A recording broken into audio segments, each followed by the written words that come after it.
Hello every one, good morning. So ഇന്നൊരു important news ഉണ്ട്. നിങ്ങളെല്ലാവരും കണ്ടിട്ടുണ്ടാവും. ലൈക്ക് ബ്രേക്കിംഗ് ന്യൂസ് ആണ് ആക്ച്വലി.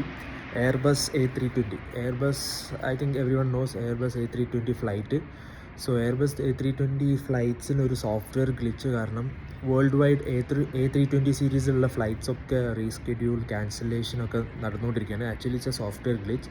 സോ എയർബസ് എല്ലാ A320 യൂസ് ചെയ്യുന്ന എയർലൈൻ കമ്പനീസിനോട് ഇൻഫോം ചെയ്തിട്ടുണ്ട്. അൺടിൽ ആ സോഫ്റ്റ്വെയർ റെക്ടിഫൈ ചെയ്യുന്നത് വരെ flight is not eligible for fly. So ഒരുവിധ എല്ലാ ഫ്ലൈറ്റ്സും ക്യാൻസൽ ചെയ്യുന്നുണ്ട്. ഇപ്പം Air India, IndiGo, flydeal, flynas, ഒരുവിധം ഓൾ ഓവർ ദ വേൾഡ് ഒരുവിധ എല്ലാ എയർലൈൻസും A320 ആണ് യൂസ് ചെയ്യുന്നത്. അവർ actually it's a good flight. So ഒരുവിധ എല്ലാവരും A320 യൂസ് ചെയ്യുന്നത്. സോ നിങ്ങൾ ആരെങ്കിലും ട്രാവൽ ചെയ്യാൻ പ്ലാൻ ഉള്ളവരൊക്കെ ആണെങ്കിൽ എയർലൈനായിട്ട് കമ്മ്യൂണിക്കേറ്റ് ചെയ്യാം. There might be A cancellation of your flights. So please cross check, okay, and wait for more updates. So nothing to worry actually about that.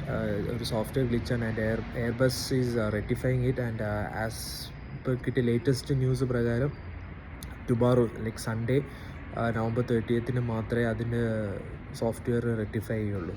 Okay, so stay tune for more updates.